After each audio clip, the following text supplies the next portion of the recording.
माता जी क्या हुआ था 6 दिसंबर 30 अक्टूबर और 2 नवंबर 1990 को? रावण राज कहानी, घर घर में घरानी, ना धरती पर प्यार रहा है, ना बादल में पानी। रावण राज कहानी, सदाचार के पैर टूट गए, शासक हो गए अंधे। चिर दुशासन खींच रहा था, हो गए सारे नंगे। रावण राज कहानी, बैरिकेटिंग करी परिक्रमा, दे डाली चुनौती। संत जगे जब अवध धाम के, रावण की गद्दी छीनी, रावण की गद्दी छीनी। और फिर ये हुआ कि अब इसको उतर जाना चाहिए, हम ये चुनौती नहीं स्वीकार करेंगे। फिर एक साधु, अब चारों तरफ बैरिकेटिंग और लाठी गोली से सब लैस सिपाही और लाठियों में वो कीली गड़ी हुई थी जो चीनियों ने आपकी किया था ना, वहाँ हमारे 20 सैनिक मार डाले थे। तो ये वहाँ तो हम जीत गए, 20 बलिदान दे करके हमने चाइना को औकात बता दी। पर यहाँ तो हम निहत्थे थे। तो कोई साधु, वो ड्राइवर था किसी समय का, पर उसने एक बस में सारे कारसेवकों को भर लिया गया। पुल पर मारपीट हो रही थी, वहाँ तमाम लोग कूद गए, कितने मर गए कुछ नहीं पता, क्योंकि गोंडा से ही तो आना था, सारे तरफ तो बैरिकेड था। फिर वहाँ से संघर्ष हुआ और कुछ लोग गन्नों के खेतों से आ गए। बाबा रामचंद्र जी का एक आश्रम था, वहाँ भी था, तो वो आश्रम कार्यशाला में बदल गया। तो कार्यशाला उधर गन्ने के खेत माझा था ही, और माझियों ने क्या किया, नाव डुबो दी थी। तो पुलिस को कुछ पता नहीं था, रातों रात पार कर दिया, पार करके अंदर प्रवेश करा दिया। तो सूरज निकलते निकलते रामलला हम आएंगे, मंदिर वहीं बनाएंगे, नारे लगते हुए लोग आ गए कार से। उसमें वामदेव जी भी थे, गिरिराज किशोर जी भी थे, अशोक सिंघल थे और बाबा रामचंद्र भी थे। हम लोग भी खड़े थे कि अब क्या होगा, ये नहीं पता था कि ऐसा भी हो सकता है। तो लेकिन मैं चिंता थी, चिंता होती है। मैं रामायणी भी हूँ और प्रवक्ता रही हूँ, तो मोहल्ले की भी सब महिलाएं, भारती दीदी अब क्या होगा, कुछ लोग रामायणी जी अब कैसे क्या हो सकता है। हमने कहा कुछ नहीं हो सकता है, जो ठाकुर जी चाहेंगे वही होगा। हमें चिंता नहीं उनकी, उन्हें चिंता हमारी है। मेरे पतवा के रक्षक सुदर्शन चक्र, क्योंकि लाठी गोली चलने की खबर आ रही थी, सरजू जी पे तो लोग बलिदान हो रहे थे, तो यहाँ आग की तरह फैलती थी। अब उबलता खून क्या कर सकता था, युवा अवस्था भी थी। महिलाएं, वो कनक भवन पुजारी जी की पत्नी का भी पूरा हमारे पिछवाड़े से सब महिलाएं आ गई थी। तब तक रामचंद्र बाबा जी, अशोक सिंघल, ये सब आ गए कार से लेके। फिर हम लोग को थोड़ा साहस हुआ, बोले बेटा बच्ची कहते हैं कि बच्ची चौराहा पार करा दो। अब महिलाओं का जत्था, आगे महिलाएं 30 अक्टूबर की बात बता रहे हैं, और पीछे बाबा सिंघल ये सब, और फिर राम सेवक। अब हम लोगों को तो पुलिस ने जाने दिया, हम लोग पार हो गए और बाबा जी लोगों की पड़ने लगी लाठी। अब क्या, इतने ही संत नहीं थे, पूरी संत मंडली रही होगी। मार पिटाई करके परमहंस बाबा जी को दिगंबर अखाड़ा खेद दिया। अशोक सिंघल जी हमारे यहाँ छिप गए थे मंदिर, जहाँ आप कल गए थे कोठी में, वो हम अभी चलेंगे तो वहाँ दिखा देंगे कहाँ रुके थे। इसके बाद अब हम लोग तो इधर भी नहीं आ सकते थे, मारे जाते बहुत, इसलिए हम लोग कनक भवन छिपे जाके। अब जब कनक भवन पहुँचे तो अवधेश शास्त्री जी मारे जा रहे थे, वो चेयरमैन थे नगर पालिका बाबा जी, उनकी पिटाई हो रही थी। वहीं उसको वासुदेव हलवाई को गोली लग चुकी थी, राजेंद्र धरकार भी जा चुका था। यहाँ जाति वर्ग का भेद नहीं था, सभी हिंदू थे, सभी राम भक्त थे। कई मुसलमान भी ऐसे आए थे जो राम भक्त थे। तो ऐसा हमारे यहाँ का, अब राम तो सबके बाप है ना, सबका डीएनए एक है, कन्वर्टेड तो है। आप तो यहीं के हैं, सराय राशि के बगल अली वाला खानदान नहीं है तो ठाकुर है तो है। मेरी कथा में आवे पैर छुए, तो हमने एक दिन कहा ये भागवत कैसे सुनते? तो बोले माता जी ये हमारे परबाबा सगे भाई हैं इनके, खसरा खतौनी, लालच में ये लोग हो गए तो हेंगा गाड़े हम ही जाए थे। अब ये तो सच्चाई आप ज्यादा अच्छी तरह जानते हैं। जो हनुमानगढ़ी की चौराहा हाँ, चौराहा है, चौराहे शहीद तक कोठी, हाँ, तो वहाँ पर क्या हुआ था? फिर वहाँ पर तो नहीं कुछ नहीं हुआ, वहाँ तो पार हो गए। फिर वहाँ से हम लोग छिपते छिपाते फिर पुलिस ने समझौता कर लिया तो हम लोग सोचे अब कुछ नहीं होगा, फिर अपने अपने घर वापस आ गए। यहाँ आए तो यहाँ मार पड़ रही थी मंदिर में, तो हम भैया पीछे से गली से पुजारी जी के यहाँ कनकगौन गए और छत से चढ़ के आए, सीढ़ी लगा दी थी बंटू ने, तब तक पुलिस शांत हो गई। फिर एक जो थोड़ा घायल हुए थे लोग, रक्तपात हुआ था, तो वो एक गाड़ी आई और धुलाई कर रही थी, क्योंकि अंदर नहीं कुछ हुआ था, बाहर सड़क पे तो खून था, वो धुलाई करती हुई जा रही थी। और इसके बाद सब शांति हो गई। तो 5 तब भी शहीद यहाँ हुए थे जन्मभूमि के पास, और बाकी वहाँ 2 नवंबर था और सब नहा नहा के आए कार से। अब कुछ होना वाना था ही नहीं, तो इनके जो गुरु जी लोग थे वो डॉक्टर साहब के साथ आते थे दिवाली के पहले से। यार कलबासी भी तो टिके थे, वो भी संघी ही तो थे। अब वो छेदीलाल मिश्रा का परिवार था, रायबरेली का, कांति लाल थे भुज के, बलवंत राय गर्ग थे, ये हरियाणा कैथल से थे। ऐसे ऐसे लोग आए थे जिनके साथ ही ये कारसेवक सब आ गए 2 नवंबर को। बैठा करके रामधुन हो रही थी, किसी को पता भी नहीं था कि ऐसा होगा। अंदर मंदिर के चाय बन रही थी, आपने अंदर देखा वहाँ चाय, और काला वाला चना छौंका गया था आलू डाल के, वो बन भी चुका था। उसमें एक्सपर्ट थे ना बलवंत राय गर्ग और कांतिलाल और कुछ राम भक्त भी उनके साथ। अब वो दिवाली से आते जाते थे, रुकता तो कोई नहीं था, रुकते यही रात को आके सो जाते थे 4-5 लोग, ज़्यादा रुकते तो फोर्स ले जाती। रोज सर्च होता था ना, हम भी भागे हुए थे। और इन्होंने दाढ़ी बनवा लिया था डॉक्टर साहब ने, डॉक्टर कृष्ण चंद्राचार्य इनका आश्रम का नाम है। तो ये तो दाढ़ी बनवा लिए थे तो पहचान में नहीं आ रहे थे। अब किसी तरह से वो दिन कट रहे थे, खबरें रोज मिला करती थी। फिर वो घड़ी आ गई।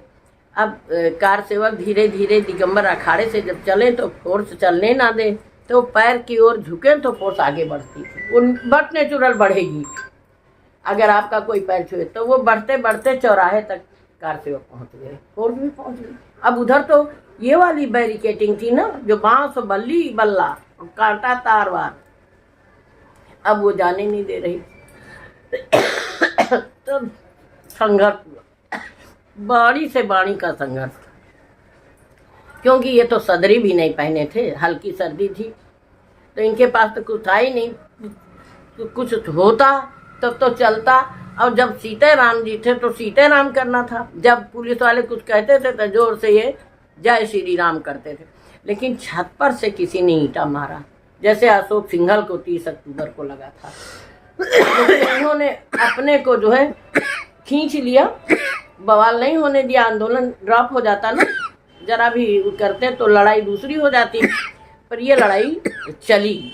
जब ईंटा लगा तो फोर्स तो हमको लगता जैसे सीखी सिखाई थी, क्योंकि फोर्स की क्या ड्यूटी थी कि कौन पत्थर मारा उसको पकड़ो, उसको तुम मार देते। कार सेवक को क्यों मारने लगे? अब जब मार पड़ने लगी तो लाठी गोली सब एक साथ चली, प्लास्टिक की गोलियां चली, फिर श्रीनाथ ट्री भी चल गई। जब ये सब चलने लगी तो गौशाला हमारी खुली हुई थी, वहाँ कुआं है। तो अब जो कुछ लोग पेड़ पे चढ़ गए, वहाँ बेल ओल लगा था, मीठी नीम थी, और फूल और भी पेड़ लगे थे, आंवला आंवला था, सब आंवला पूजन करते चढ़े तो उस पर गोली लगी तो कुएं में ही तो जाएंगे। फिर इसके बाद गौशाला चूँकि खुली थी, ये कुछ पता था ही नहीं, गैया मैया का था, तो सारे कार से उधर ही घुसे। अब फोर्स भी इनके पास घुसी, तो वो बंद करते जाते थे दरवाज़ा, फोर्स तोड़ती जाती, तो मंदिर में आ गए। अगर आप जाएंगे तो देखेंगे जगमोहन में, तो उस दरवाजे को भी फोर्स ने तोड़ दिया। अब कार सेवक तब तक यहाँ जो लोग थे उन लोगों ने ताला वाला बंद करके व्यवस्थित किया हमसे लेकर के। गुल्लर ने दरवाज़ा तोड़ दिया, मंदिर का मेन गेट जहाँ मेन, अब वो भी टूट गया, तो उधर से फोर्स आई और इधर छतों के दरवाजे तोड़ते हुए ऊपर जो फोर्स ने 30 तारीख को कैप्चर कर लिया था। अब ये नहीं पता था कि इसीलिए किया है, वो भी उतर आई। फिर कमरों से लाठी गोली चलने लगी, लाठी से दरवाज़ा तोड़ते थे और फिर कार को पिटाई करते थे। एक आध लोग जब कुछ उग्र होते थे तो सीधे गोली मार देते थे, तो घायल भी हुए। उनकी गोलियां इन्हीं लोगों ने निकाली। बलवंत राय गर्ग वगैरह के साथी जो थे, फर्स्ट एड बॉक्स भी रखे थे। वो हमें तो बोले चक्कू गरम कर दीजिए, चक्कू भी लाए थे, इतनी बड़ी बड़ी थी, उसको गरम करके देते थे और निकाल लेते थे। जहन्नम 8-9 लोगों की निकली थी, बाकी सबको बाहर ले गई, एक भी नहीं बचे।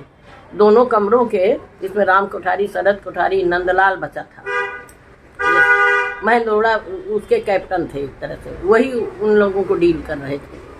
कोई एक साथ नहीं आए थे, मगर यहाँ संबंध बन गए आने जाने से।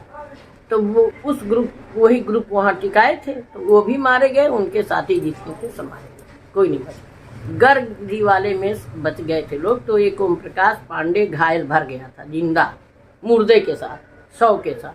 वो आया तब उसने बताया कि मैं आजमगढ़ का हूँ और आपकी कृपा से बच गया, आप लोग इतना संघर्ष नहीं करते। मैं तो निकल के गई थी लाने ना, दरवाज़ा खोल करके, क्योंकि हाथ ऐसे हिला रहा, तो मैं सोची कैसा, ये कैसी लाश है ना। वहाँ ट्रक धरा था, जिंदा मुर्दा एक साथ ला देते थे। बहुत खराब वक्त था। आज़ाद भारत की ऐसी तस्वीर रामलला अब कभी नहीं दिखाना। इतनी उम्र बीत गई, बुढ़ापा आ गया, लेकिन कभी सोच भी नहीं सकते थे। तब डायर याद आया, लेकिन डायर से भी ज़्यादा जालिम थी मुलायम की सेना, क्योंकि डायर ने सारे मैदान मारा था और इसने मंदिर से निकाल के मारा था। तो क्या अपराध था बताइए? निरपराध निर्दोष हत्याएं, सिर्फ कुर्सी के लिए। राम को छोड़ा, इस्लाम को अपना। राम भक्तों का श्राप खाली नहीं जाने वाला। और खून की धुलाई भी चल रही थी, टैंकर आया था, वो धुलता जाता था, सड़कें सब लाल, सब धो दिया, और हम लोग केवल पत्रकारों का स्मरण कर रहे थे। वही भगवान थे। पंजन का सॉरी भी हमारे यहाँ से बचा था, तो वही कूद फाद के गया, सब पत्रकार लड़ते हुए आ गए। फिर फोर्स भग गई, तो हमें लगा ये मुलायम सिंह की निजी सेना थी। फोर्स क्यों भगी? सेना भगेगी क्या? फिर ये भाग गए, कहाँ गए? इसका मतलब ये प्रायोजित कार्यक्रम था, और यही हुआ। श्राप लगा, मुलायम सिंह तब से कुर्सी पर नहीं बैठे। अटल जी के समय बड़ी मित्रता रही वो किसी से भी, लेकिन इनको जनता ने खींच के हटा दिया, और इनकी कुर्सी इनके बेटे ने ही छीनी। जैसे कंस ने उग्रसेन की छीनी, अखिलेश ने मुलायम की छीनी, कोर्ट तक गए। आपने 100-150 कारसेवकों की जान भी तो बचाई थी। हाँ, वो 150 लगभग उसमें रुके ही थे, लेकिन एक कमरे का पूरा खाली करा। एक कमरा इधर का और उधर हरियाणा वालों का खाली करा लिया था। और गुजरात के भी तो आए थे, भुज से आए थे कांतिलाल जी के साथ। तो वो 30 जो गए वो नहीं बचे, 125 बच गए थे। उस घटना को हुए 90 आज करीब 23-24 साल 33-34 साल बीत गए। हम तब से रामलला का दर्शन भी नहीं करने गए, जबकि हमने बीएड में 1974 में, तब कोई विवाद नहीं था, 2 सिपाही रहा करते थे। और आप जाइए दर्शन कर लीजिए। और जंगलों में ताला नहीं खुला था, तब पढ़ाया था। तो मैंने ये पढ़ाया था कि धसी गहरी लकीरों में से चक्कर कह रही सीता, समय की श्रृंखला में कैद में मुझको छुड़ा डालो, जहाँ सहनाइयों का स्वर संवारे दर्द का मौसम, स्वानी सेज का घूंघट उतारे दर्द का मौसम, स्वयं उजला मगर प्रतिबिंब जो मैला दिखाए, तो दरारों का सगा वो दोगला दर्पण बदल डालो, न अपने देश में कोई कमी है होनहारों की, न अपनी शस्त्र श्यामल मोहताज है संदर्भों सहारों की। अरे कनेरों को जो न महकाए, तो गेह तोड़कर दीवारें तोड़कर वो आंगन बदल डालो, जगो जागो जगो जागो वीरों आगे बढ़ो, मंदिर तो बना डालो। दीवारें हमारी विक्रमादित्य के कसौटी के खंभे, उसमें जो है 12 अवतार की मूर्तियां, बजरंग बली की, ये सब बनी देखी तो मेरा खून तो उसी समय खोल गया। और जब आए तो डॉक्टर कुसुम सिंह हमारी हेड ऑफ डिपार्टमेंट थी, किनाई से मैंने बीएड किया था। यहाँ तब नहीं था, तब साकेत फैजाबाद में अंगूरी बाग में कहीं 3 कमरों में लगता था, ये तो बाद में बना। तो मैंने वहीं से बीएड किया। तब वो बोली कि भारती प्रयागपुर राजा साहब की पत्नी थी और उनके यहीं भाई वकील थे अभिमन्यु राठौर, कोठी है रिकाबगंज में। तो हमको रोज ले जाती थी कार से, ले आती थी। बोली एक बात कहें, ये ना पढ़ाओ, टॉपिक चेंज कर दो। हमने कहा मैडम चेंज तो नहीं करेंगे, हम नहीं करेंगे ये तो क्या बिगड़ने वाला है। नौकरी तो पक्की हमारी बीटीसी करके ही लग गई थी नौकरी, मैं तो पढ़ा रही थी। फिर हमने मीटिंग किया, उन्होंने बताया कि ऐसा करो कि 2 सेक्शन हैं, 250-300 छात्र हैं बीएड के। केदारनाथ सिंह कांग्रेसी थे ना, तो उन पर दबाव पड़ा होगा। मीटिंग किया, उन्होंने कहा देखो फेल होंगे, सब तैयार है ना, और नहीं तो हम अकेले हम परीक्षा छोड़ रहे हैं। तो सब ने कहा फेल हो जाने दीजिए, सेशन पूरा हम आपके साथ हैं। फिर वही टॉपिक पढ़ा है, फिर फर्स्ट क्लास फर्स्ट आया। जन्मभूमि का जो है धार्मिक महत्व हमने पढ़ाया था, प्रस्तावना निकाली। माता जी 500 सालों का संघर्ष हुआ, 550 सालों का संघर्ष है ये। और यहाँ महिलाओं ने बहुत पर, हम तो कुछ नहीं तो गिलहरी हो गए, लेकिन रामलला ने सुन लिया। लेकिन हसवर की जयराज कुंवर तो 5000 महिला सेना लेके आई और सब शहीद हो गई। तो वो बलिदान किया, हमारी सिलाई है। लोग आके और हसवर वाली बहन जी हमारे साथ नवरत्न छत्रिया पढ़ाती थी, तो एक एक कहानी बताया भी करती थी बुजुर्ग। बहुत सारे लोग ऐसे हुए जो राम मंदिर में शहीद हुए, तमाम ऐसे भी रहे जिन्हें नसीब नहीं हुआ। 76 लड़ाई में 3.5 लाख शहीद हो चुके थे जी। 76 लड़ाई लड़ी, इसमें फिर कितने हो गए पता ही नहीं। 90 का जो संघर्ष रहा उसमें आपके अशोक सिंघल जी भी थे। हाँ। अशोक सिंघल जी भी अब नहीं रहे, या राम मंदिर का जो निर्माण हो रहा है वो अपनी आंखों से नहीं देख पाए। आप देख रही हैं और अयोध्या में रामलला आ रहे हैं, तो क्या कहेंगी आप? ये गौरव का पल है, और हम तो गिलहरी जैसे हैं और ऋणी हैं अपने बेटों के, जो जिन्होंने, और उन माओं के ऋणी हैं जिन्होंने कोख लुटाई, उन बहुओं के ऋणी हैं जिन्होंने मांग लुटाई, और जिन्होंने राखी वाले हाथ खो दिए। वो कहाँ, वो पूर्णिमा तो बहुत छोटी थी, आई थी अपने माँ, वो नंदलाल लेके आया था। शादी तय हो गई थी, मतलब 18 साल की लगभग थी, हेल्दी सी थी, बहुत सुंदर लगती थी। लेकिन उस टाइम सुंदरता गायब थी चेहरे पर, माँ जैसी ही है अपने। वो सब मिलने आए, तब हमें पता लगा कि नंदलाल ने बताया कि माता जी हम लोग यहीं बचे थे, और भैया आगे निकल पड़े तो उनके पीछे फॉर्चून दरवाज़ा तोड़ी दिया था। तो यहाँ मरने की अपेक्षा जो है अपने भाई को बचाने की लालच में शरद को पहली गोली राम को लगी थी, पहली गोली राम कोठारी को ही लगी थी। एकदम एक आध साथ छोटे बड़े थे दोनों, पता ही नहीं लगता। फिर दूसरी वाली उसके भाई को, फिर सेठा राम को मारा, फिर महेंद्र अरोड़ा तो ऐसे खड़े हो गए थे, उनकी शायद 50 से कम उम्र नहीं थी, कुछ हेल्दी भी ऐसे खड़े हो गए चीर के कि मारो कितनी गोली, तब नहीं मारा बेईमानों ने, और जब वो अंदर बढ़ने लगे तब मार दिया। तब पूछो ये मत कि बस जिंदा रहे, नींद भी नहीं आती रही, सब्री नहीं है, लेकिन बात निकालते रहे। और कभी सागर की भी गहराई कम हो जाएगी जितनी आंखें ये बरसती रही, क्योंकि ये स्वप्न डॉक्टर साहब चले गए, उनका हाथ टूटा था, मेरे भी ये हाथ मेरा भी लाठी से टूटा था, प्लास्टिक की गोली भी लगी थी। वो रीचा का है, हम आपको देंगे वीडियो, वो भी हमारे पीछे एक बार इसी को छिपाई आई एक बेड के नीचे, फिर राम भक्त गर्ग। माता जी एक सवाल ये है कि 1990 में ये सारी घटना आपने अपनी आंखों से देखा, मंदिर में ही रहते थे। ये 34 साल आप कैसे बिताई, कैसे बीता? क्योंकि कथाओं में आपके यहाँ भी हमने जाके सनाई राशि की भागवत में ये गीत सुनाया था। बासी फूल नहीं करते हैं तिलक नहीं उजियाली को, नए श्लोक ने दिया है उत्तर सदा पुरानी गाली को। तो खून खराबा होता है तो एक बार हो जाने दो, बार बार मरने से अच्छा एक बार मर जाने दो। राम लखन की याचना भी करते थे। राम आज्ञा सिंह के यहाँ भागवत थी, आप पूछिएगा, उनके मौसिया उसिया है ऐसी वजह से। खून खराबा होता है तो एक बार हो जाने दो, यज्ञ न करे सुलग कर कोई, पुनः भी बस चिन्हगारी। और रघुवंशी हो तुम लोग, इसीलिए रकुल की मर्यादा टूटी तो अपकीर्ति तुम्हारी। जनता का सिंहासन दशरथ महलों से बाहर आने दो, शक्ति अवध में कर रही प्रतीक्षा, शक्तिमान बन जाने दो।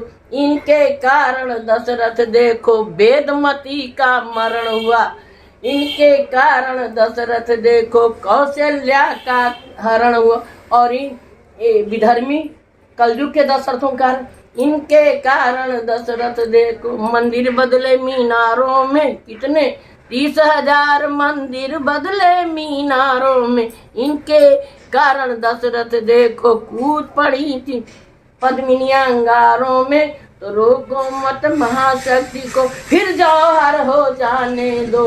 रोको मत तुम राम लखन को, साथ हमारे गाने दो। मैं वहीं से कथा ही शुरू करती थी। भागवत में भी राम कथा है।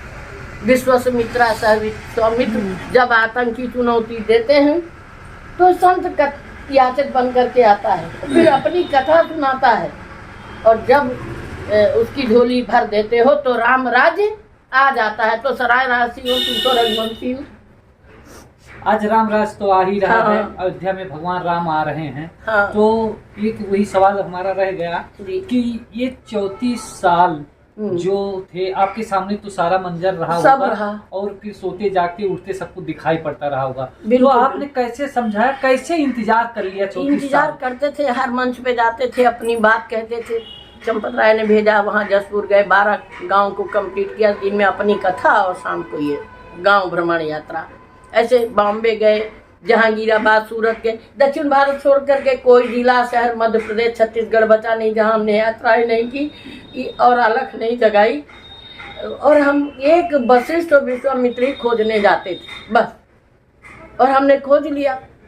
ये समझ में आया कि जब और नाथ जी आया करते थे बाबा के यहाँ तो भेंट होती थी। फिर मैं गोरखपुर भी कार्यक्रम करने गई, जब तो वहाँ गई तब योगी जी पढ़ रहे होते थे, लेकिन विद्यार्थी परिषद का नेतृत्व तो संभाले थे। बातचीत तो कभी नहीं, लेकिन इनको देखा करती थी तो लगता था कि यही महंत होंगे। बाद में वो हुए भी। और फिर वो वशिष्ठ वो विश्वामित्र की भूमिका में आए ना, क्योंकि गाधी तनय मन चिंता व्यापी, बिना रजोगुण के कोई संघर्ष नहीं होता। तो क्षत्रिय है, विश्वामित्र भी राजा गाधी के पुत्र। इसीलिए ये नहीं लिखा गोस्वामी जी ने कि विश्वामित्र के मन चिंता व्यापी, लिखा गाधी तनय। और योगी जी वशिष्ठ की, मोदी जी वशिष्ठ की भूमिका में आए। तो दोनों ने मिल करके फिर जनता को समझाया। हम तो कम समझाए, वो ज़्यादा समझाए। तब वशिष्ठ भूपत समझावा निप संदेह नाश कहा। तो जितने राम लखन आए कार सेवा में, ये सब दशरथों के जितने पुत्र थे उनको मोदी भी समझा रहे थे, योगी भी समझा रहे थे, और फिर ले आए। तो फिर संघर्ष वो यही हुआ कि अभी तो अंगड़ाई है, आगे और लड़ाई है। तो संघर्ष महाभीषण होगा। कि तो वो महाभीषण संघर्ष का ये परिणाम है कि ये पता था कि ये होना है, मंदिर तो बनेगा। अब ये आखिरी लड़ाई थी हमारी, और उस पर हमें, क्योंकि हमारा नीचे भी भूगोल तो हमारा था, उसके प्रमाण हम दे रहे थे। लेकिन कपिल सिब्बल है ना, कांग्रेसी नेता, ये बताइए क्यों जाता था, इसने क्यों नहीं बहिष्कार किया? अब रामलला आ रहे हैं, आपको प्राण प्रतिष्ठा का निमंत्रण भी मिल गया है, मिला है। कैसा महसूस कर रही है, क्या कहना चाहेंगी इसके बारे में? गर्व के पल हैं। और मैं तो आभारी हूँ, ऋणी हूँ अपने शिष्यों की, क्योंकि सराय राशि पूरा का ये सब आया ही हुआ था, कोई बचा नहीं था, हर घर। और इनकी भी सौगंध पूरी हो गई ना, इन ठाकुरों की, रघुवंशियों की। वो जूता पाक पहनने लगे। तो मेरे तो शिष्य परिवार से थे, मैं अक्सर जाती थी राजपति सिंह के यहाँ। और वो पाणे लोगों के एक गांव है, हमें याद नहीं आ रहा क्या है, वो सिंह पढ़ाते भी थे पूरा इंटर कॉलेज में। तो उन लोगों के यहाँ तो ये सत्संग नहीं, यही संग होता था, यही सत्संग है। ना राज्यम ना राज्यासीत, हमको कुछ नहीं चाहिए। ना राज्यम ना राज्यासीत, ना दंडो ना दंड के, धर्म रहु प्रजा रक्षण सर्वा आस्म परस्परम, ये राज्य चाहिए। और ये हम ले आए। ये अखिलेश जैसा राजा नहीं चाहिए था, चौकीदार चाहिए था, जो जनता का सेवक हो। न राज्य हो, न राजा हो, न राज्यम, न राज्य हो, न राज्यासीत, न कोई राज्याधिकारी हो। दंड ही नहीं होगा अगर प्रजा स्वयं शासन करेगी। आज प्रजा का शासन। बिल्कुल। अब जो है 500 साढ़े 500 वर्षों का संघर्ष पूरा हो चुका है, और संघर्षों की एक कहानी जो है वो केवल इतिहास बन के रह गई है। अयोध्या में भव्य रामलला मंदिर का जो है वो निर्माण हो रहा है, वो भी चुका है, प्रथम तल बन के तैयार है। 22 जनवरी को भगवान रामलला अपनी गर्भगृह में प्राण प्रतिष्ठित भी हो जाएंगे और इसी के साथ अयोध्या का खोया हुआ वैभव और वो रामराज्य, अयोध्या की वो कीर्ति वापस अयोध्या आ जाएगी।